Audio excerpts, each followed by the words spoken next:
Well, I think you could think about it two ways, right? But I believe the way that we like to cook is we'll take an ingredient that you're comfortable with and cook it in a way that you've never even heard of. But when you taste it, you're like, oh my God, that's something that like my mom made, you know what I mean?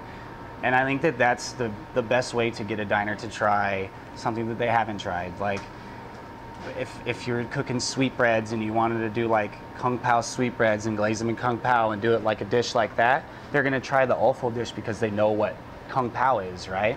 And then all of a sudden they go to their friends, hey, I tried sweetbreads at Restoration, you guys should come try them. And then next time maybe it's foie or squab, and you're doing squab, maybe you're just roasting it in the wood oven and you have like cornbread stuffing and they're like, oh my God, I tried a game bird.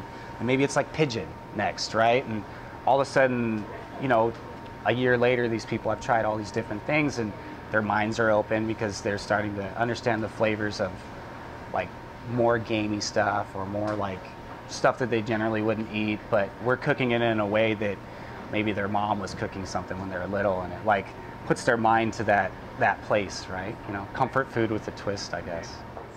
I think that the food scene is trickling down the coast from LA. Like Manhattan Beach is a big deal right now. There's a bunch of restaurants and chefs that are opening up out there. I think that there are little restaurants and, you know, places like this that are starting to open up in Long Beach, and people are noticing what's going on in LA and South Orange County and wanting it for their neighborhood spots, and which is nice. And I think that more chefs around town are starting to be more conscious and being more farmers market driven and switching their menus a lot more. I think that you also have chefs that cooked in LA and Orange County that are now making their way out here and opening up restaurants of their own and kind of taking all those aspects that they learned from the big cities and bringing them to Long Beach.